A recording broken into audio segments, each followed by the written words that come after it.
Hello friends, WhatsApp.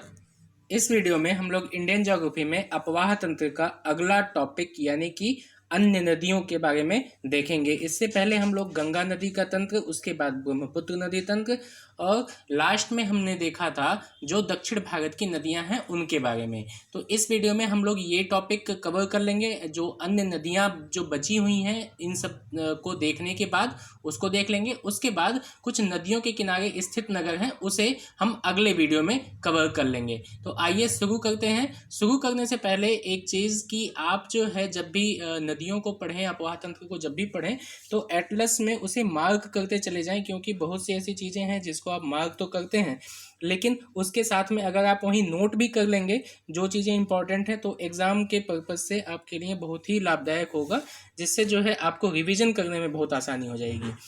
तो इसके साथ में ही वीडियो अगर आपको पसंद आए तो आप इसको सब्सक्राइब भी कर लीजिए। और इसको हम आगे स्टार्ट करते हैं। सतलज नदी से लेकर के जो जो इम्पोर्टेंट जो क्वेश्चंस में आए हुए हैं उसी को हम देखते चले जाएंगे।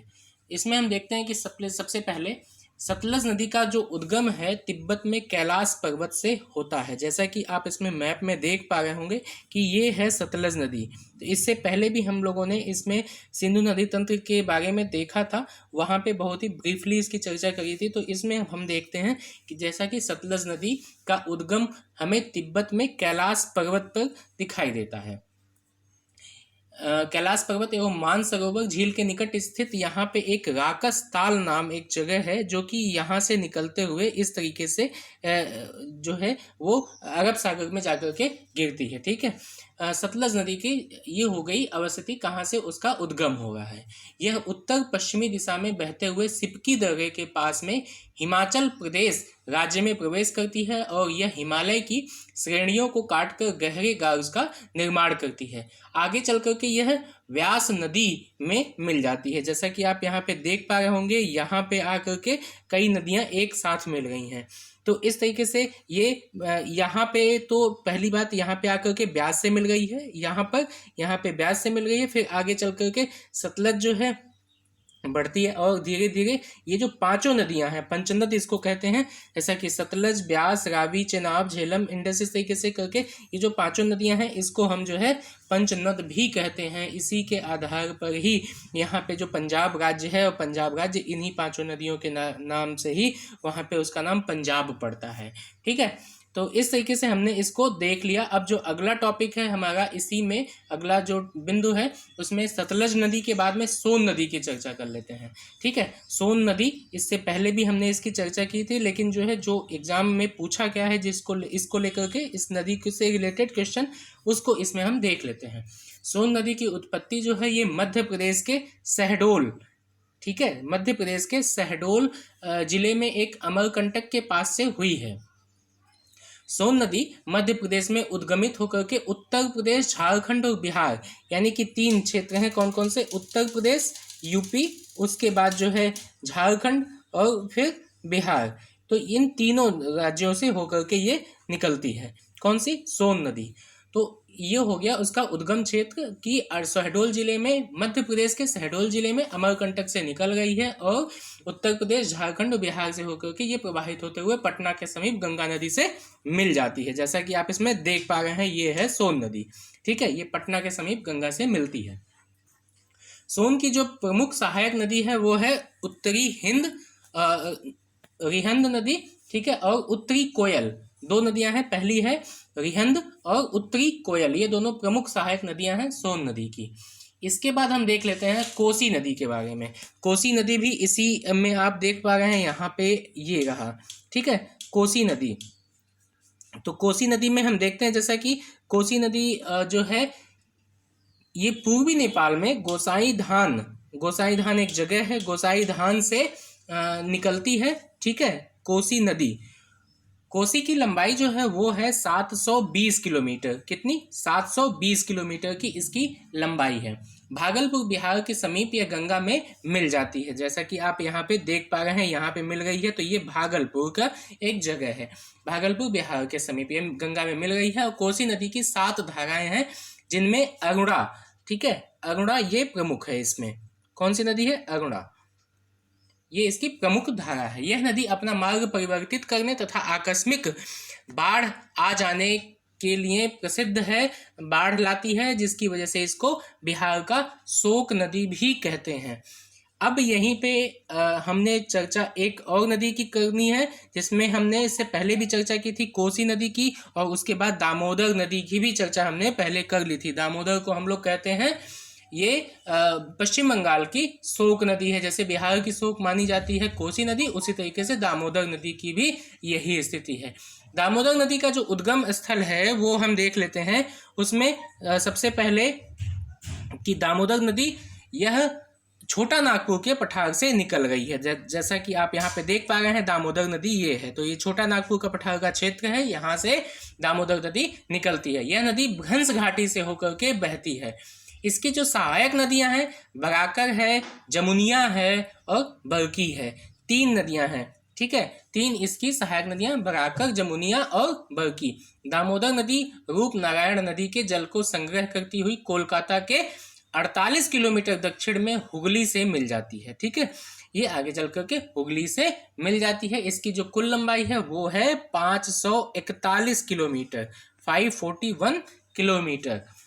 एडन नहर वर्ष 1938 में 1938 में दामोदर नदी से निकाली गई थी। कौन सी नहर?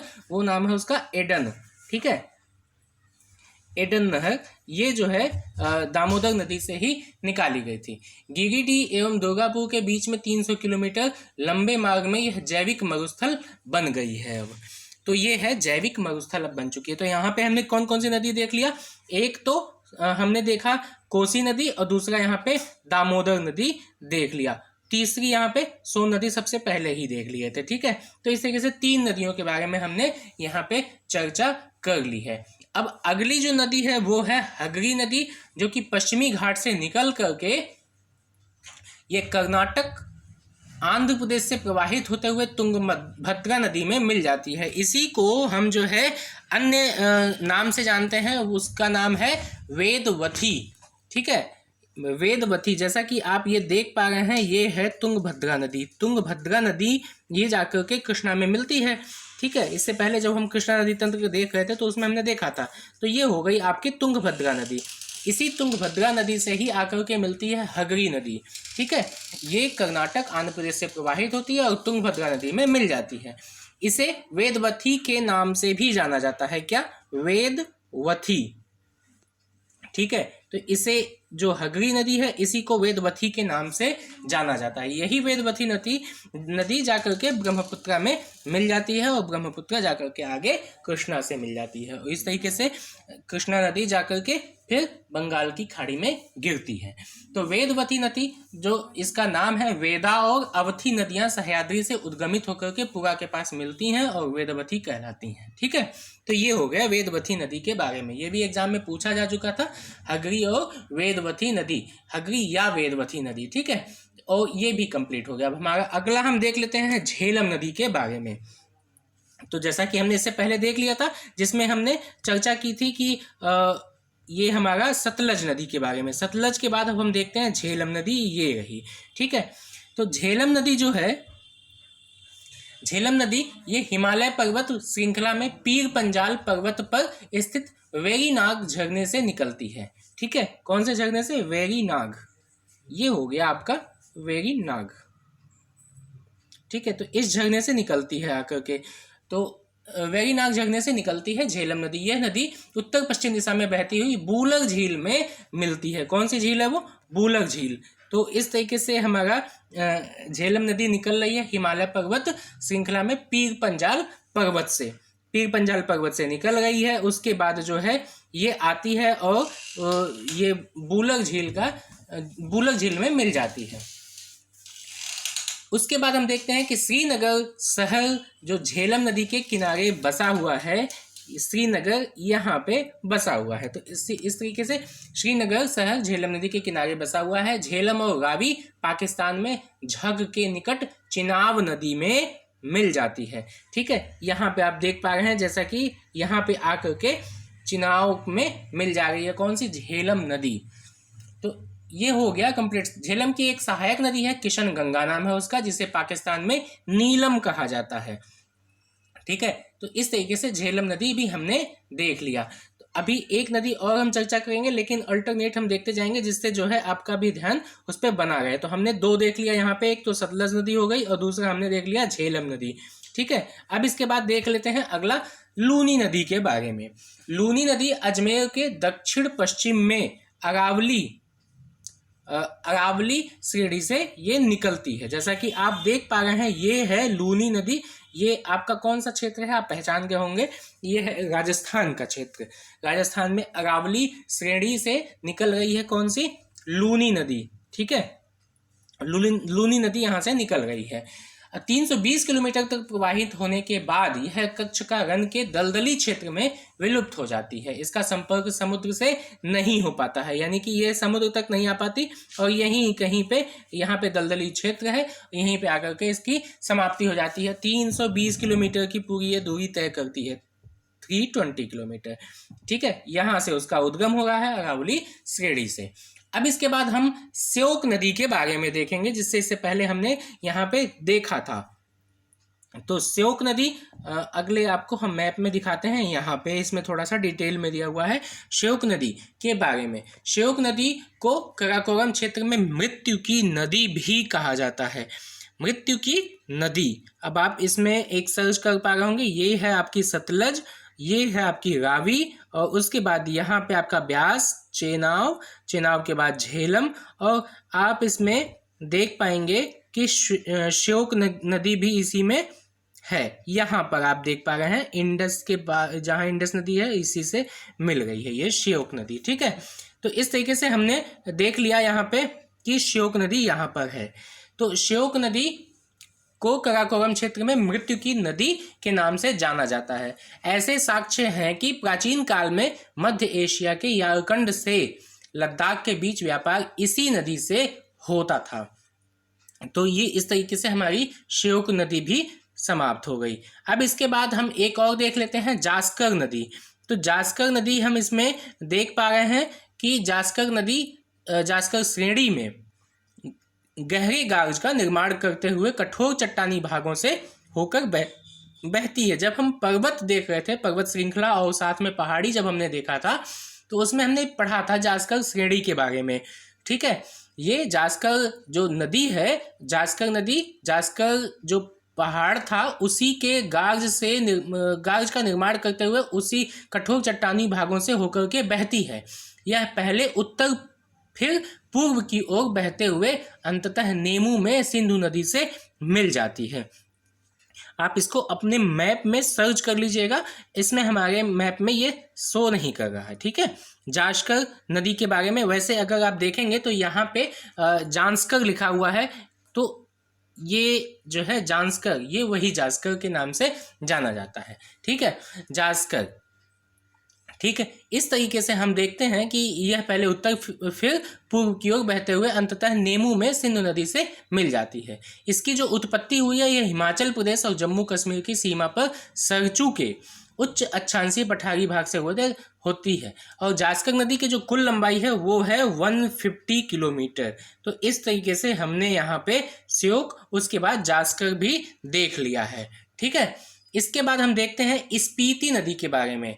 स्पीति नदी जो है यह 16,000 फीट ऊंचे कुंजुम दर्रा है, कुंजुम पास से निकलती है और 60 मील बहने के पश्चात यह हिमाचल प्रदेश के किन्नौर जिले में नामगिया गांव के पास सतलज नदी में मिल जाती है। तो इसको आप यहीं पे देख लीजिएगा स्पीति नदी के बारे में। तो ये यहीं पे कहीं पे आकर के इससे सतलज नदी से मिल रही है और इसमें हमारे मैप में ये शो नहीं कर रहा। ठीक है, तो स्पीति नदी के बारे में आप देख लीजिएगा, इससे एग्जाम में पूछा गया है, क्वेश्चन आ चुका है।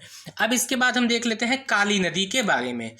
काली नदी जो है यह पश्चिमी घाट पर्वतीय क्षेत्र में उत्तर कन्नड़ जिले के डिग्गी गांव से उद्गमित होकर के चाप के आकार में पश्चिमी की ओर प्रवाहित होते हुए अरब सागर में मिल जाती है।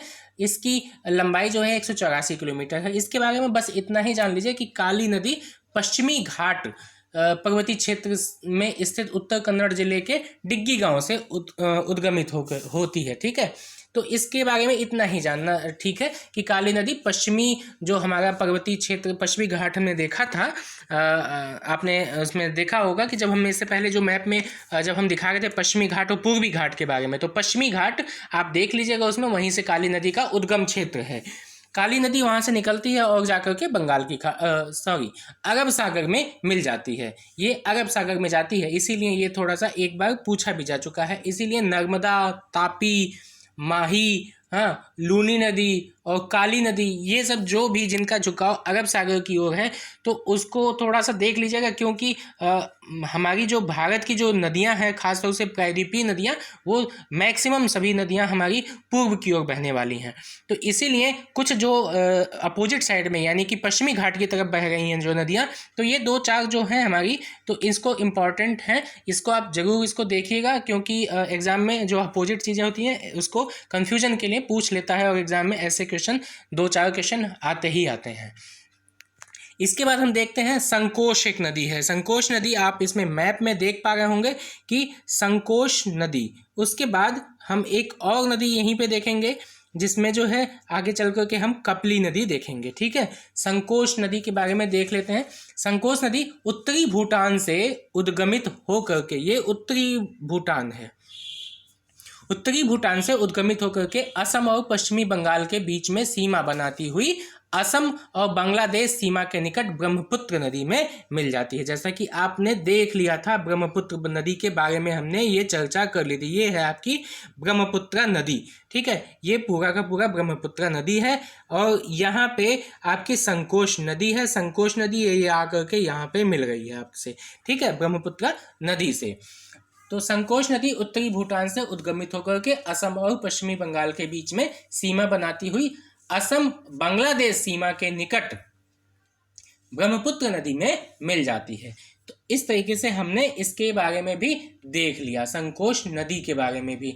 अब हम यहीं पे कपली नदी के बारे में देख लेते हैं। कपली नदी ब्रह्मपुत्र नदी की यह भी सहायक नदी है, जैसा कि आप मैप में देख ही पा रहे होंगे कि जो हमारी कपली नदी है ये यहाँ से कहीं निकल रही है और इस तरीके से आकर के यहाँ पे मिल जा रही है। किस नदी में? ब्रह्मपुत्र नदी में। कामरूप एक नगर इसी नदी पर अवस्थित है। तो इस तरीके से हमने संकोश और कपिली नदी के बारे में भी हमने देख लिया। एक इसमें और इम्पॉर्टेंट है, माही नदी मध्य प्रदेश से उद्गमित होकर के खांडू के निकट राजस्थान के बसवाड़ा जिले में प्रवेश करती है। ये नदी नरबाली तक बहने के पश्चात दक्षिण पश्चिम दिशा की ओर गुजरात से प्रवाहित होते हुए खंभात की खाड़ी में गिर जाती है। तो माही नदी ये भी एग्जाम में पूछा जा चुका है। इसको माही नदी आप अपने मैप में सर्च कर लीजिएगा और उसको नोट कर लीजिएगा कि ये कहाँ पे गिरती है, कहाँ पे गिर रही है, खंभात की खाड़ी में गिर रही है। उद्गम जो क्षेत्र है इसका वो कहाँ है? वो खांडू के निकट, मध्य प्रदेश में एक खांडू जगह है, खांडू के निकट राजस्थान के बसवाड़ा जिले में प्रवेश कर रही है वहां से। ठीक है, मध्य प्रदेश से उद्गमित हो गई है और उसके बाद ये वहां से राजस्थान के बसवाड़ा से होते हुए फिर ये जाकर के खंभात की खाड़ी में निकास इसका स्थान है। तो इस तरीके से माही नदी भी हमने देख लिया। एक और नदी है तेल नदी। तेल जो नदी है ये महानदी की एक प्रमुख सहायक नदी है। ठीक है, तो इस तरीके से हमने यहाँ पे देख लिया माही नदी, जैसा कि आप इसमें मैप में देख पा रहे हैं, ये है माही नदी का मैप। तो इस तरीके से हो गया माही नदी। अब हम देखें मीठी नदी, तेल नदी। तेल नदी महानदी की ये भी एक प्रमुख सहायक नदी है, तेल नदी। ठीक है, जो महानदी हमने देखा था तो महानदी में ही नोट कर लीजिएगा, तेल नदी, तेल ऑयल नदी। ठीक है, तेल नदी महानदी की एक प्रमुख सहायक नदी है। अब हम एक और देख लेते हैं इसी में, मीठी नदी। मीठी जो नदी है वो मुंबई स्थित विहार झील के अधिप्रवाह से उद्गमित होती है और 2 किलोमीटर के प्रवाह के बाद इसमें पोवई झील का पानी भी अधिप्रवाह के चलते मिल जाता है। ये इसको नोट कीजिएगा, पोवई झील। पोवई झील कई बार पूछा जा चुका है एग्जाम में। तो मीठी जो नदी है वो मुंबई स्थित एक विहार झील है, उसके अधिप्रवाह से उद्गमित होती है। पहली बात तो यह हो गया मीठी नदी के बारे में। दूसरा हम देखते हैं कि कुछ दूरी तय करने के बाद पोवई झील का पानी भी इसमें मिल जाता है। ठीक है, और यह कुल 18 किलोमीटर की दूरी तय करके माहिम खाड़ी के पास में अरब सागर में मिल जाती है। तो ये भी अरब सागर में मिल जाती है मीठी नदी। ठीक है, स्वीट मतलब स्वीट इसको ऐसे देखें तो स्वीट रिवर हो गई, मीठी नदी। ठीक है, इस तरीके से हमने पूरा नदियों का जितना भी था वो हमने कंप्लीट कर लिया है। अब आगे चल करके हम जो है नदियों के किनारे स्थित नहर ये अगले वीडियो में देखेंगे। उसके बाद एक टॉपिक और बच रहा है इससे रिलेटेड, अपवाह तंत्र से रिलेटेड, वो है उसका नाम प्रपात और झीलें। तो इस तरीके से 2 टॉपिक बचे हुए हैं, इसको हम अगले मतलब एक एक वीडियो में इसको देख करके इसको समाप्त करेंगे। फिर उसके बाद हम जलवायु पे आएंगे। Thank you.